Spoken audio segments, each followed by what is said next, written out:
tinggi tuh. Sekarang kita akan bicara tentang penawarnya. Ya. Obatnya. Ya kan? Seperti kita pernah sampaikan, kalau kena penyakit fisik gitu kan, daun, obatnya disebut dengan dawa kan? Ada dawa, ya kan? Obat itu nanti ada dawa. Likulli da'in dawaun. Setiap ada kalau sudah ada penyakit fisik ya.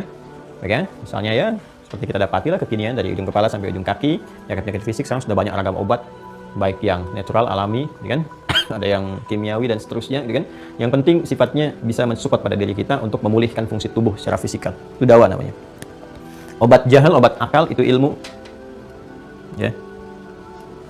Dengan turunannya. Obat akal, ya kalau akal itu ingin tajam, ada orang mengatakan lemah akal, gitu kan? Berarti nutrisinya nggak diberikan, bukan dihukumi ya. Awas loh, kadang-kadang bijaksana itu sangat penting. Orang-orang yang kelihatannya itu, loh ini kok kayaknya lambat ya, itu hati-hati loh. Ya, kadang-kadang boleh jadi itu keseimbangan di pikirannya sedang tertumpu pada titik fokus yang terdalam di satu hal. Ya, kadang mungkin dia ada di titik yang kanan visualisasinya atau ke analisisnya yang titik kirinya. Ya, kadang-kadang ada orang menyebutnya, wah ini saya juga nggak sanggup kadang nyebutinnya karena nggak begitu menurut saya. Selalu punya kelebihan itu. Tinggal kita mengeksplor seperti apa. Orang-orang kan sekarang bikin istilah ada autis, ada macam-macam dan sebagainya. Bagi saya, sungguhnya semua punya kelebihan. Tinggal kita, orang tuanya, temannya, kerabatnya mensupport supaya itu muncul dan diberikan nutrisi keilmuannya. Ya, semua punya keistimewaan. Kadang-kadang di otak kanan visualisasi, dia bisa mengilustrasikan dalam bentuk apa, deskripsi, gambaran, dan sebagainya. Kadang-kadang ada yang analisisnya tajam, tapi nggak mampu mengungkapkan, bisa dengan tulisan, dengan pikiran, dan sebagainya. Ya kan? Nah, itu yang kita arahkan, dan ada keseimbangan. Sebab nanti ada orang yang memang jenius dengan sifat itu, akalnya berlebihan, tapi nggak proporsional dengan imannya. Sehingga kadang-kadang bisa merusak juga, bahkan sampai ke saraf-saraf tubuh itu. Ya, seperti ada yang, siapa Hawking ya, kalau tidak salah itu, yang ilmuwan yang dari, apa namanya, yang menemukan tentang black hole itu ya, yang dari teori fisika dia kembangkan asalnya dari matematika, Stephen Hawking kalau tidak salah, kalau saya tidak keliru. Nah, itu kan ke fisiknya juga berpengaruh tuh, sampai ada kelumpuhan, bicaranya pakai komputer, tapi jenius. Ya, tapi berbahayanya apa? Karena nggak ada support kepada jiwanya, kan? Pada akhirnya kan apa? Melahirkan kesimpulan bahwa Tuhan itu tidak ada dan sebagainya, lebih kuasa. Pada akhirnya ya ketika dia meninggal, repot juga tuh. Ya, siapa yang mewafatkan, siapa yang mematikan, menghidupkan dan sebagainya. Di situ nggak punya kuasa lagi.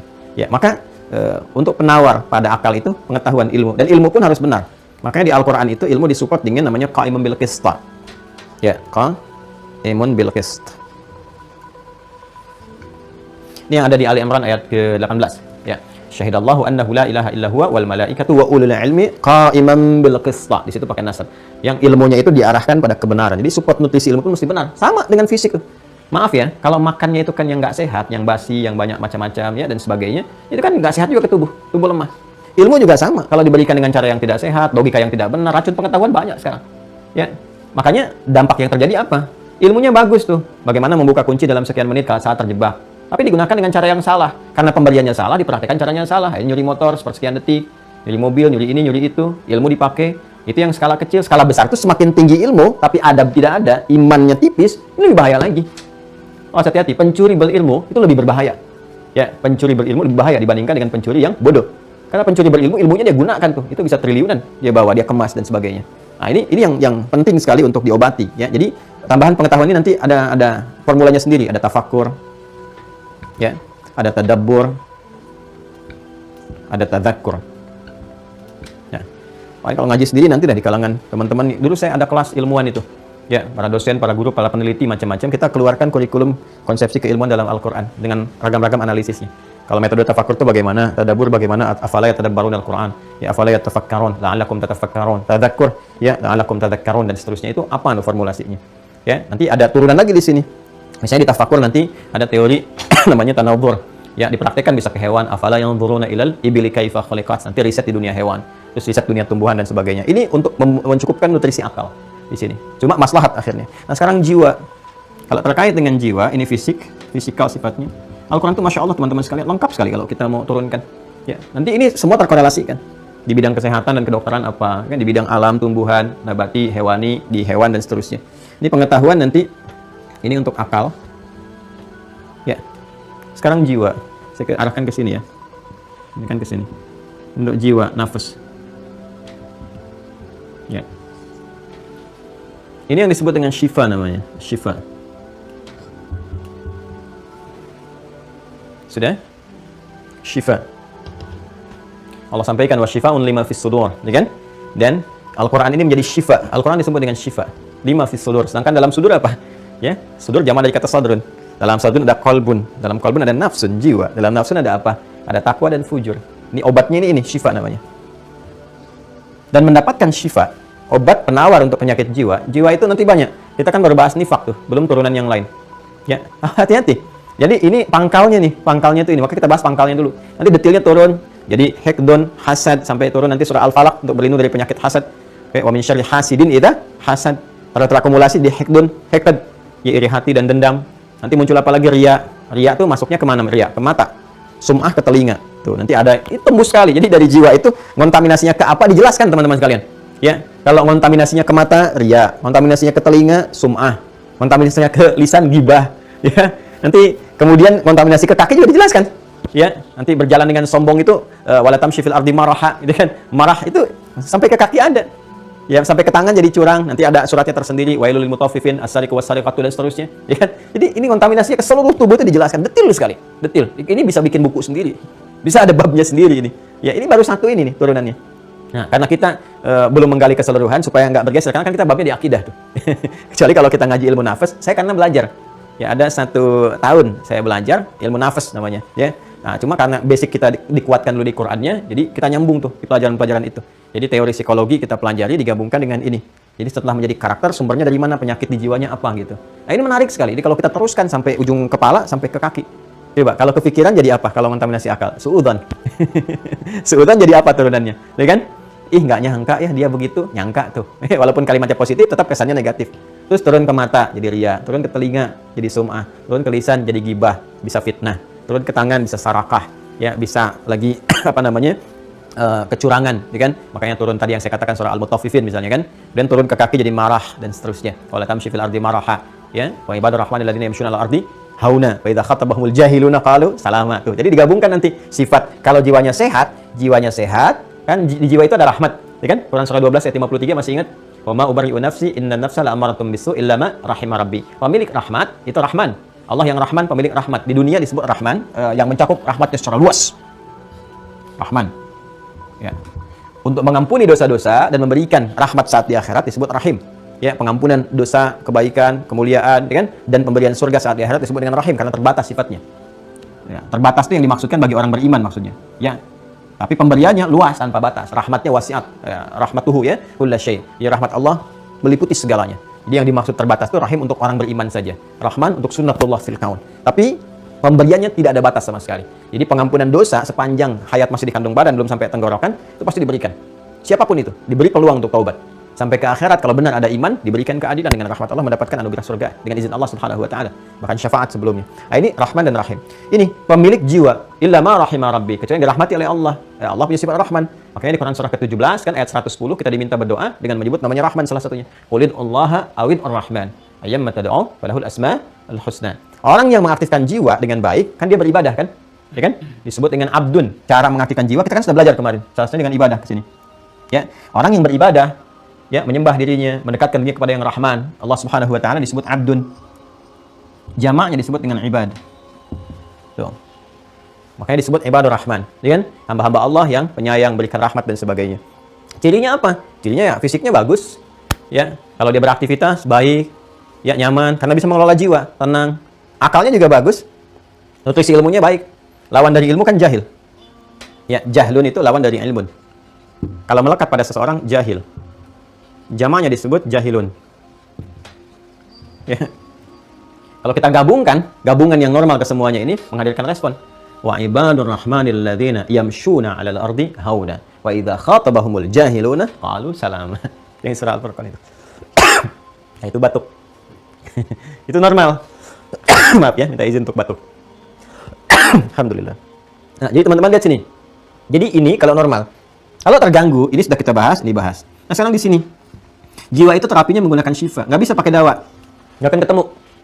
Jadi Anda nggak bisa mengobati penyakit iri hati dengan menggunakan obat-obat fisik. Saya nggak bisa sebutkan namanya. Kalau nggak nanti jadi endorse. Atau persoalan tersendiri. Ya. Atau datang ke rumah sakit yang mengobati fisik. Ya, di rumah sakit Anda bisa menemukan misalnya poli gigi ada, poli mata ada, poli jantung ada. Tapi saya belum pernah temukan misalnya poli ria, poli dendam. Dengan poli hati. dalam konteks ini nggak akan ketemu. Nggak akan ketemu. Kenapa? Karena bukan dakwah. Jadi orang-orang medis pun sudah mengerti. Ini terapinya nggak bisa menggunakan ini. Ya, makanya orang-orang yang punya persoalan di jiwanya paling standarnya itu ya paling dikonsultasikan kemana? Psikolog paling. Ya, psikolog juga membahasnya dari apa? Dari si karakter aja. Gimana perilakunya, ini apa? Baru diberikan terapi. Pada karakter itu pun masuk ke fisik juga. Paling dalam masuknya kemana? Paling dalam itu masuknya ke akal. Sini. Ya, supaya mensupport ke akal. Tapi kalau nggak kena sampai ke jiwanya, wah, belum tentu juga tuh. Apalagi kalau dicek sama alat pun masih standar. Wah, itu bahaya sekali. Kalau fujurnya yang naik, itu yang jadi psikopat itu. Ya, macam-macam itu. Jadi kelihatannya biasa-biasa, tapi jiwanya sangat bermasalah. Nah, nggak ada cara lain kecuali ini syifa. Ya. Nah, syifa ini puncaknya di mana ditemukannya gitu kan? Cuma di Al-Quran. Dan penjelasan hadis Nabi SAW. Ya, karena Quran disebut langsung oleh Allah, juga perannya syifa. Sebagai syifa. Selain membawa rahmat. Itu di Quran surah ke-17 itu. Ayat 82. Al-Isra. Ayat 82. Wa nunazzilu minal Qur'ani ma huwa syifaa'un wa rahmatun lil mu'minin. Nyambung banget, Masya Allah. Allahu Akbar. Wa la yazidu zalimina illa khasara. Wa nunazzilu minal Qur'an ma huwa syifaa'un wa rahmatun lil mu'minin. Efektif hanya bagi orang beriman. Ini dia. Yuk kita bedah dulu sedikit ya. Strukturnya kita turunkan. Mukminin, jamaah dari kata mukmin. Mukmin itu pemilik iman, ya kan? Tuh, lagi-lagi ke iman. Jadi persoalannya di iman. Kalau sudah melekat iman pada seseorang, jadi identitas mukmin. Ya, jamaknya mukminun atau al-mukminin. Jelas ya? Pertanyaannya iman ada di mana? Kan berkali-kali dalam video-video sebelumnya sudah banyak kita sampaikan. Iman itu titiknya ada di mana? Di jiwa takwa. Takwa. Simpelnya ada 6, ya kan? Sedangkan takwa bagian dari nafas. Nafas itu yang disebut dengan jiwa kan? Kemarin telah tuntas saya sampaikan. Nafasnya ada di kalbu, kalbunya ada di sodrun. Sodrun jamannya sudur. Allah menyampaikan wa syifa'un lima fis sudur di ayat lain, ya kan? Dan Quran itu syifa lima fis sudur bagi apa yang ada dalam jiwa. Ini ternyata ada di sini. Ya. Dan saat yang bersamaan rahmat. Rahmat itu kan ya, pemiliknya apa? Rahim. Rahman Rahim. Lawan dari rahim kan rajim. Rajim itu karakter khas yang dilekatkan kepada syaitan. Karena itu kita bermohon perlindungan kepada Allah dengan mengatakan a'udzubillahi minasyaitonir rajim. Sifat rajim setan, rajim itu kan melempar dan terlempar. Rajim wal marjum, terlempar dari rahmat Allah, melempar keburukan kepada orang lain supaya sama-sama terlempar dari rahmat Allah. Paham ya? Dia terlempar dari rahmat Allah dan melemparkan itu kepada pihak lain supaya sama-sama terlempar dari rahmat Allah. Supaya ikut berdosa semuanya. Ya, dalam bentuk apa? Was-was. Kemana was-was diberikan? Kepada sudur. Alladzi yuwaswisu fi sudurin nas. Supaya nggak dapat was-was atau saat kena, gimana ngobatinnya? Dengan syifa. Wa syifaa'un lima fis sudur. Dari mana bentuknya? Quran. Ya, karena itu, kalau ada orang kena penyakit nifak, kemarin kan saya sampaikan, berarti mengontaminasi pada apa? Pada kalbunya. Kan kemarin begini kita buatnya. Sini aja ya. Ini kan kalbu. Jamaknya kulub. Ya, di atasnya sudur lah, kita teruskan kembali. Ini selalu ingat ini ya. Sodron jamaknya sudur. Gini kan? Nah, di sini ada apa lagi? Ada nafas. Di sini ada apa lagi? Ya. Kalau kita turunkan ada takwa. Di sini mengandung iman. Di sini ada apa lagi? Fujur. Ya, katalis ke sini. Ini kan sudah sering kali saya sampaikan. Ya. Yang jadi masalah kan apa? Yang jadi masalah adalah waswas setan kan? Alladzi yuwaswisu fi sudurin nas. Masuknya ke sini. Ya. Setan ngasih was-was, ditembuskannya ke sini. Ya. Karena itu di An-Nisa dikatakan wa qala la attakhidhanna min ibadika nasiban mafruḍah ke sini.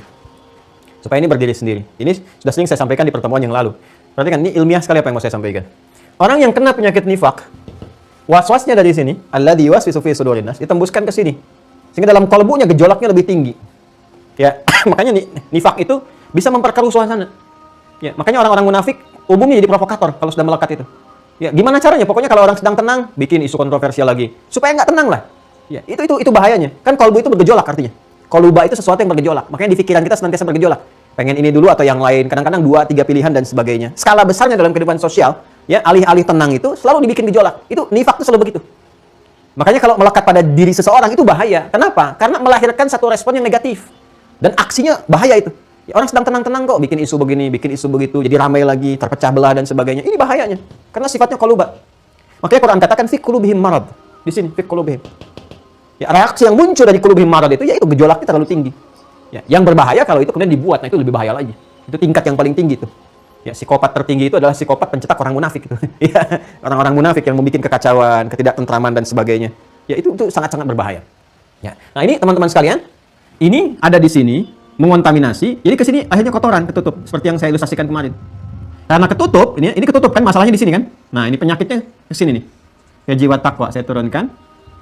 Nah, di sini mengandung iman dengan 6 simpul itu. Ini.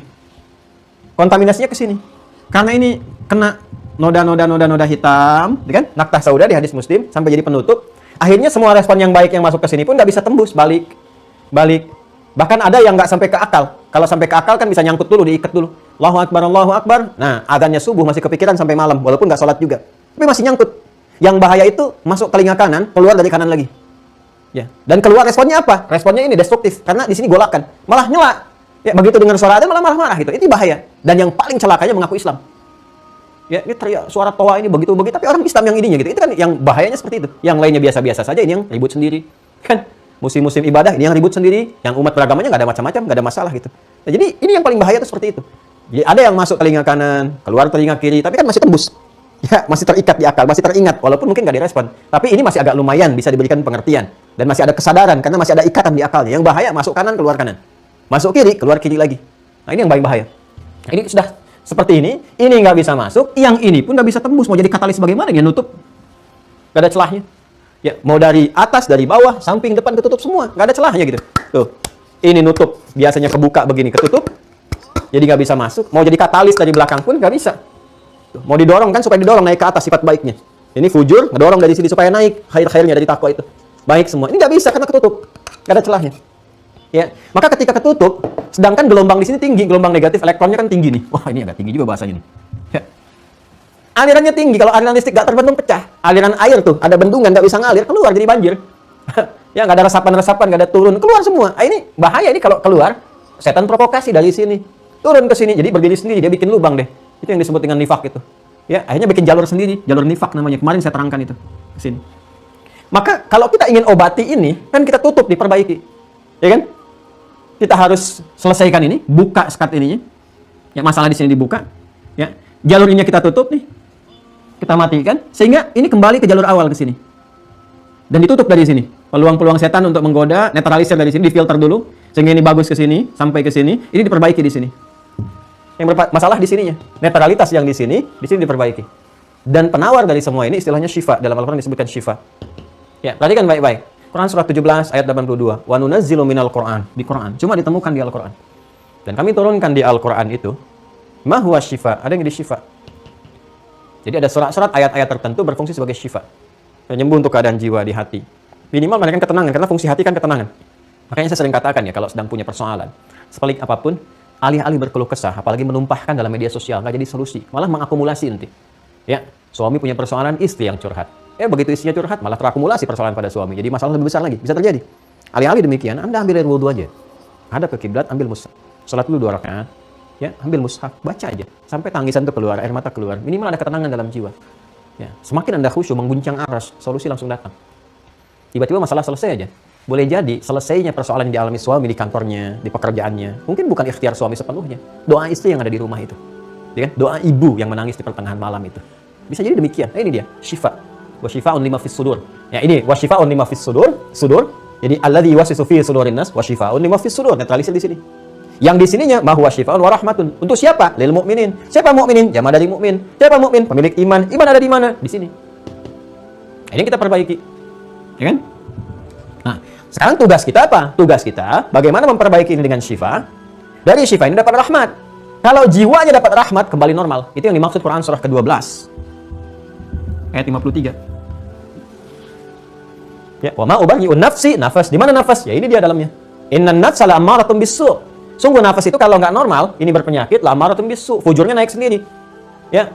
Fujur naik sendiri. Kalau ini sudah naik, nih, ini kan fujur itu sifat. Sifat baiknya namanya fajrun wal fajr, salat fajar tuh, ya kan? Jeleknya namanya fujur. Kata kerjanya sama dari satu kata namanya fajara. Fajara yafjuru. Tuh. Sesuatu yang merambat. Fajara itu verb kata kerjanya. Ya, sifat yang keluar kalau positif disebut fajrun. bisa infajar, bisa fajar. Kayak nanti subuh kenapa disebut dengan salatnya fajar salah satunya. Pakai Quran lagi, Quranul Fajr. Quran surah ke-17 ayat 78. Aqimis salata liduluki syamsi ila ghasaqil laili wa Qur'anal fajr. Ya, kenapa subuh disebut dengan salah satunya salat fajar? Karena ada dua nama, subuh dan fajar. Kenapa disebut fajar? Karena saat kita tertidur itu ada panggilan Allahu Akbar, Allahu Akbar. Nah, di iman kita itu menjawab panggilan itu lewat respon, gelombang keimanan kita. Terpancar gelombang keimanan dalam jiwa kita yang mengingatkan kita, memberikan alarm kepada diri, cepat bangun. Ada suara adzan memanggil. Nah, pancaran kebaikan yang dari jiwa itu yang disebut dengan fajar. Kalau sudah berbentuk materi, infajar namanya. Makanya air yang memancar, kalau Anda gali mata air, keluar airnya itu infajara. Infajar namanya. Ya, infajar. Kalau materi-materi fisikal, infajar. Ledakan bom, infijar. Air memancar, infajar. Quran surah kedua, ayat 60. Wa idistasqa Musa liqaumihi faqulna drib bi'asakal hajar fanfajar. Fanfajarat minhu 12 aina. Kalau dia bukan materi fisik yang terlihat, pancaran gelombang macam-macam, itu fajar. Kalau baik, fajar. Kalau jelek, fujur. Nah, cinta yang positif memancarkan gelombang-gelombang, kan? Ya, itu fajar namanya. Ya, gelombang kita untuk menaati perintah Allah, fajar. Makanya salatnya disebut salat fajar namanya. Kalau gelombangnya negatif, fujur namanya. Ya. Kata kerjanya fajar. Makanya Nabi menyampaikan di hadis riwayat Al-Bukhari itu, Kitabul Iman, nomor hadis ke-34 dari Abdullah bin Amr bin As yang saya sampaikan kemarin. Wa idza khasama fajara. Kalau sudah kompleks penyakit nifaknya itu, kalau punya perselisihan pun dia meninggalkan kawannya tapi merencanakan bagaimana menghancurkan temannya itu. Dia udah nggak peduli, jadi nggak kepikiran lagi, gelap tuh, dispute keadaan dirinya itu. Ya, dia gelap.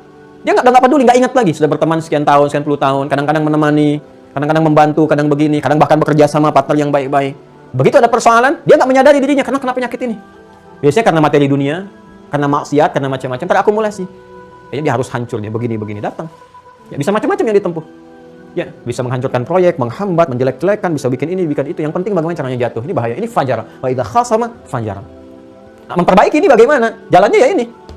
Syifa. Dari mana dapat syifa itu? Dari Al-Quran. Nah, ini yang dimaksudkan. Quran surah 12 ayat 53. Wa ma ubarri'u nafsi innan nafsa. Kalau bocor ini, ya ketutup ini bocor fujur. La ammaratun bisu. Maka memerintahkan keburukan. Ketika diperintahkan fajara, perintahnya ammarah. Keluarlah su. Ya kan? Teruskan ayatnya. Illa ma rahima rabbi. Kecuali yang dirahmati oleh Allah. Dirahmati. Bagaimana dapat rahmat nih? Balik ke Quran. Artinya kalau kita ingin obati ini, cari penawar, nggak ada cara lain. Cuma di sini adanya. Anda kalau nggak percaya, silahkan kumpulkan kitab-kitab yang disucikan di keyakinan manapun. Cari konsepsi tentang ini.